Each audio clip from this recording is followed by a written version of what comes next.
Welcome to the Leaders in Payments podcast, where we talk to C-level leaders from across the payments landscape. We'll be discussing the products and services that impact the payment space today, as well as trends and predictions for the future of payments. We will also hear stories from our guests about their journeys to the top. We have an exciting episode today and a format that we haven't done before on the show. I'm your host, Greg Myers, and this is the final week and the final episode, episode 29, of the Women Leaders in Payments Month sponsored by Paysafe. This episode is a roundtable discussion featuring three women leaders in payments. They are Denise Tahali, the SVP of Sales at Paysafe, Debbie Guerra, the EVP of On-Demand Merchant Solutions at ACI Worldwide, and Luann Alexander, Chief Product Officer at Early Warning. They each bring their own unique perspective of women leadership in our industry right now, as well as provide some great insights, views, and advice on leadership. We've got a great discussion today, so let's get started.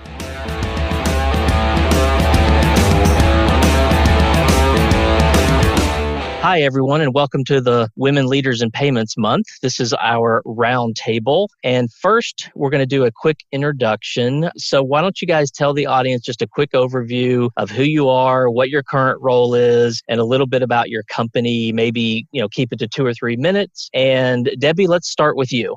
Great. Well, thanks, Greg. Hi, everyone. I'm Debbie Guerra. I'm an Executive Vice President with ACI Worldwide. I have responsibility at ACI for our merchant and payment intelligence business globally. ACI is, I would say, a mainstay in the payment solutions provider space with more than 45 years delivering payment software solutions to merchants, financial institutions, country infrastructures, and really focus on supporting real-time payments, retail payments for banks, immediate payments, omni-commerce, and secure e-commerce for our customers. So just extensive experience in the payment space and continuing to evolve to address what is a rapidly changing industry.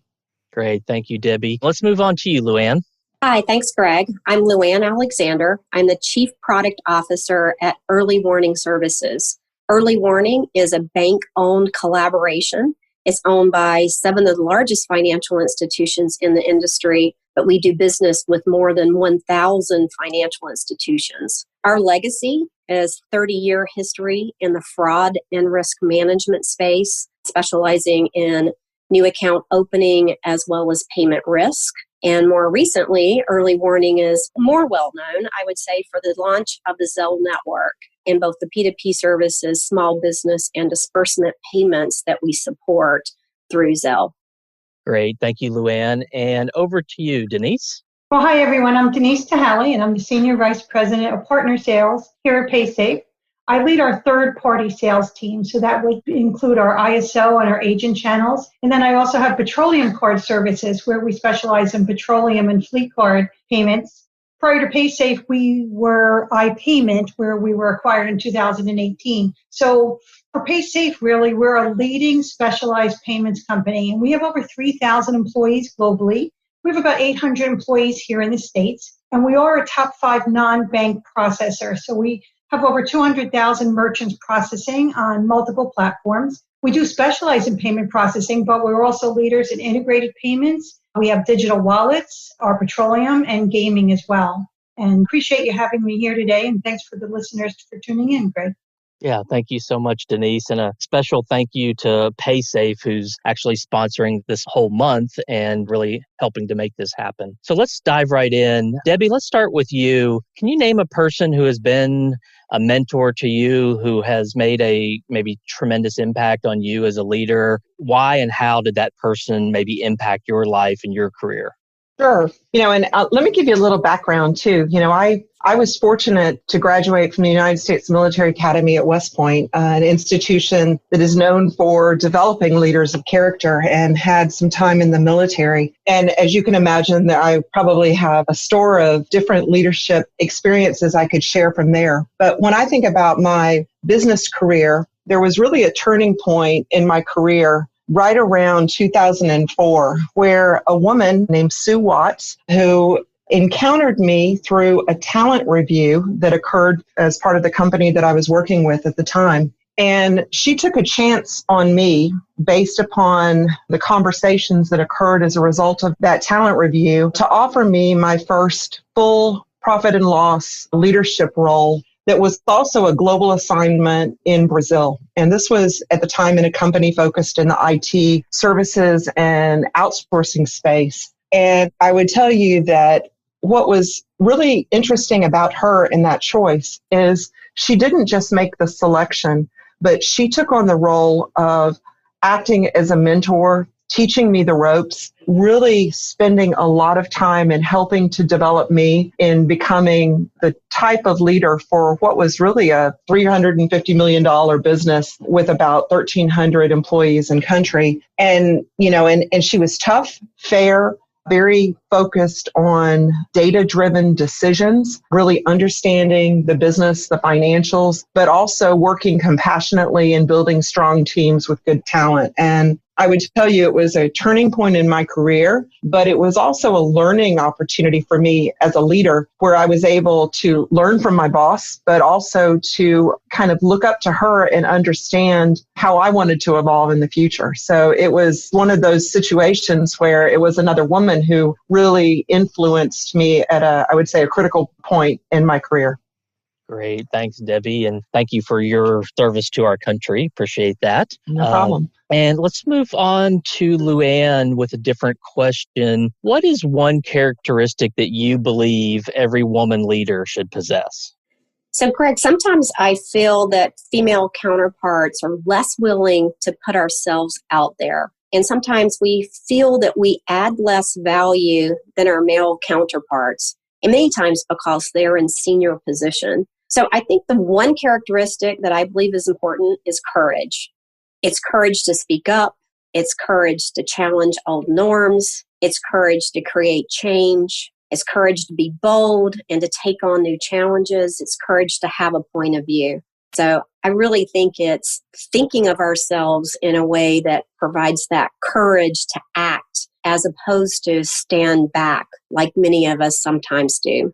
Yeah, thanks for that. I think, I've done several of these interviews already this month and all focused on women leaders in payments. And that idea of courage has come up multiple times. So I think that is definitely, one of the characteristics that every woman leader should definitely have. And it has definitely resonated with the other conversations that I've had. So Denise, over to you. What do you think is the biggest challenge that is facing women today or women leaders today? What's the biggest challenge? I think it's about changing the mindset and to really stop thinking about gender or race and just to be a good leader. I don't think, not to think about yourself as a female leader, but really just a leader. If you don't differentiate, I don't think that others do either. I've been fortunate in my career working for a lot of different people.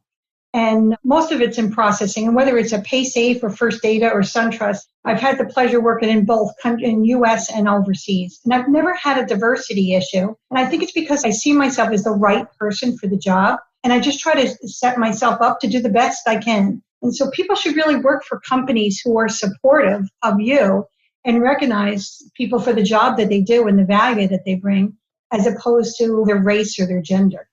Great. Thanks, Denise. Let's go back to you, Luann. There's more and more women, I think, in leadership positions for the first time in our industry. And, I talk often about advice for people coming right out of college, but I want to kind of reframe this question about what would your advice be to to a female who has now taken maybe that next step and is now leading a team or leading a big initiative. So they've got more visibility and they're sort of stepping up in their career. What would your advice be to someone like that?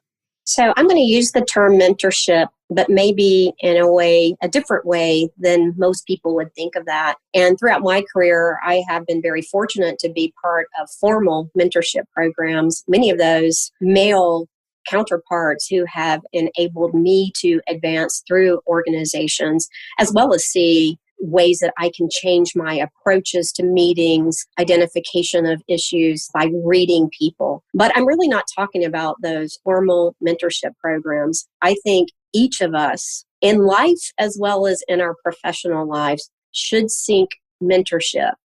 And that might look like seeking out a peer a counterpart, maybe a direct report who's able to observe you in those critical moments in time where leadership is important and be able to help you identify things that you could have done better or different ways to approach that.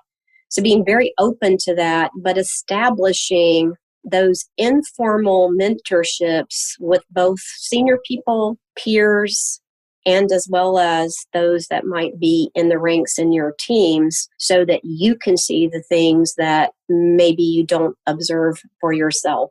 Great. Thanks, Luann. I think that was some solid advice, and certainly another theme that seems to carry through most of these conversations is the idea of mentorship. Debbie, let's go over to you. What are a few resources that you would recommend to an aspiring female looking to gain insight into becoming a better leader? It's a great question. And, sometimes when we hear that question, you think of resources as something as basic as taking a class or going to a networking event. But I would tell you that I think that there's a lot that an individual can do to build your leadership capabilities on your own. First, take on additional assignments. Build your own network, not necessarily just externally, but internally. Be part of an extended team. Learn how to influence others that may not report to you, but with whom you may have shared goals. I think it's also important to speak up and be visible. Kind of going back to Luann's comment early on is have a voice, be heard, take something on and build the teams that you work with. And that is almost the most practical way to get the experience that's necessary for you to be observed by others, to get that chance to step into that next role, and to also, build some critical skills. I think, one thing that we see right now is that the pace of change, whether it's in the payments industry or just in the world in general, is very rapid. And, and leaders today really are leading through a certain level of uncertainty. And so you need to have a strong toolkit that you can rely on, whether it's optimism, empathy, courage, integrity, competence, humility, humor, and be able to pull those out at the right time. So I think you have to practice that along the way. And that would be probably the first piece of advice that I'd give a young woman looking to do more and to develop her own leadership skills. Great. Thanks, Debbie. Denise, you've led teams over the years, sales teams and other teams, I'm sure, and you obviously have to continue to grow and develop as a leader. So what do you do to ensure that you are growing and that you're getting better and developing more and more as a leader? Well, I actually do a couple of things, but one of the things I feel strongly about is practicing what I call looking under the hood. Zig Ziglar used the phrase, inspect what you expect. So as leaders, I think we need to do that. It's all about communicating with your teams. An example is I have regularly scheduled one-on-ones with everybody on my team, but then I also believe in having one level down call. So you speak with your directs. And, obviously that's time consuming, but I really think that it's worth it because you get to listen and you get to ask questions and you learn a great deal about your teams, but also what they need to do to succeed and develop. And by helping them, obviously that helps you as a leader as well. One of the best practices here at Paysafe is we have a manager effectiveness survey, and all 3,000 employees complete. It's a confidential survey on their management twice a year. And, it asks several different questions about leadership qualities and would you recommend your manager to other people and folks. And, it provides some managers with some pretty candid feedback, and good, bad, and indifferent. It's their team's perception with them as a leader. So it can be rewarding, but it can also be a wake-up call to improve. And so that's a few things that worked for me over the years. I think it's something that everybody should consider. Great. Thank you for that. Now we're going to talk a little bit more specifically about just the payment industry. And I think, Debbie, we're going to go to you first. What letter grade would you give the industry as far as how well we're doing regarding equality of women leaders in the industry? So kind of a two-part question. What letter grade would you give the industry and why? I think it would be maybe a B- trending up. And the reason for that would be is I think that there is not as much representation of female leaders in key business and technical roles as we would like to see. but it is improving. In my company, we have several women at the top leading our data center, myself leading a segment, others leading our global growth region. So, we have a good representation, but I don't think that is the norm necessarily in the payments industry in general, which I think historically has been very male dominated. That said, I think that we have a emerging group of young women that have filled a variety of roles in the business that are making their way up the ranks. And so I would say B- trending up, because I think that there's a lot of opportunity to continue changing the participation at the top. And I think it's part of our responsibility is to help lead the way and open the doors and make opportunities available for those young women as they come forward. Sure. What do you think we can do as an industry to get that B- up to an A or an A+? Sure. I mean, I had mentioned talent reviews. We have formal talent review forums. I think those are a great tool to really look not just at leadership opportunities in general, but also to profile women, to profile and look for more diversity in our choices. And I think it's a great way to ensure that we are opening the doors and thinking critically as leaders in the business and bringing people forward. And I think, and then there's always making sure that we're not just stepping into often what it might be an easy decision, but having a full slate of candidates for open roles and being critical about how the strength of whether it's gender diversity, race diversity, age diversity, experience diversity, how that makes our team stronger, as we staff key roles. Great. Thanks for that. Luann, same question for you. What letter grade would you give the industry and why? So I'm going to be a little harsher of a grader. And I think of our industry as it's financial, it's technology, and it's payments. But I would give us a D. And you might think of that as, if it's an elective for your degree, it might be okay. But if it's part of the core curriculum, it's not going to get you a degree. So a D rating. And truly, I think as we look around to boards, CEOs, chief technology officers, or the execs that are in charge of payments, there still is a misfit of the ratio of women in those industries to women in those key roles. I'll call out Jane Larimer, who's CEO of Nacha, Nandita, CEO at Bank of the West, Colleen Taylor, EVP, head of merchant services at Wells Fargo, as very few examples of women that I see in critical key roles. And some of it comes from our courage to speak out. But as you're asking, what can we do better in the industry? I think it's no different than any other diversity and inclusion program. I don't think we can be gender blind, and I don't think that we can be race blind. I think it takes challenges when we pick some people who are similar to us in background and thought and experience, or race or gender. I think it takes very cognitive change and observations and challenges to what's happening in order to create that change. I would like to see the entire industry take a different look at women, a different look at race, and start to truly challenge our norms and create change. Great. I think that's a great answer. Denise, let's go over to you. Same question. What letter grade would you give the industry and why? Well, I'm actually right in the middle there between Luann and Deborah, and I gave us a C+.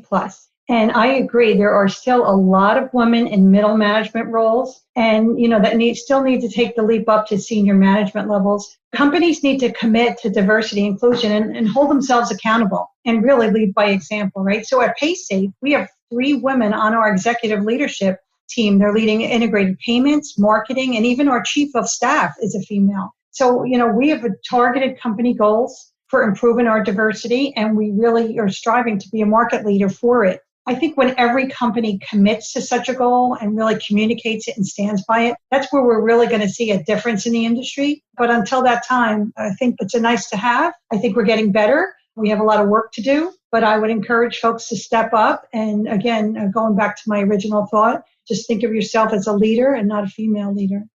Right. Great. So I think we're going to go around the room one more time, and we're going to wrap up just with, I'm going to allow you guys sort of to have the floor. If there's anything related to your career, a personal story, or related to what your company is doing, something that you guys feel maybe will resonate with our female audience about women leaders. And it could be an example of for yourself or someone else, but maybe just an example or something that you just want to kind of a final word to the audience from a female leadership position perspective. So I think, Debbie, we'll start with you.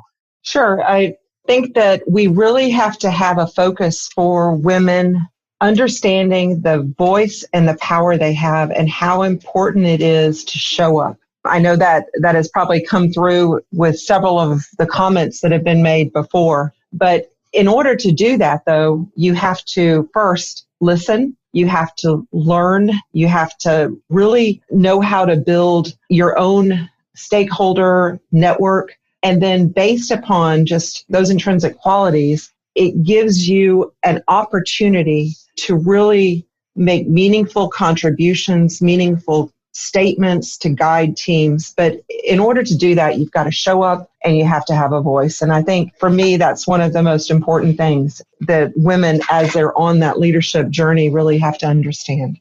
Great, thanks. And over to you, Luann. Sure. My recent observations in our own company, and we have 6 of our 11 executives are female, but we have 1,000 people in our company. And I think the mark of a true leader is being able to tap potential in your team that they never thought you could tap, to lead them in a way that they can achieve new goals, that they can achieve things that they never felt possible. And I think truly that is the true mark of a leader, is not necessarily just in your own ability to bring forth new ideas, but in your ability to build a team and empower that team with the right authority, the right resources, so that they can do things they never thought they could before. And again, every individual being able to say that they were advanced in their career, they achieved goals they didn't think that they could achieve, and generally because of the structure and leadership that was in place above them. Great. Thank you so much. And Denise, over to you. Yeah, I'd encourage people to step up and you raise your hand, get a seat at that table. Middle management is great, but senior leadership is better, and just do your best to be a role model. I truly believe if you help others succeed, that you will succeed, and, showing people that you're willing, you're capable, and you're committed to do the job, and I think you'll win. And, the best advice is to just step up, and you are to be considered a candidate and to show your value. Great.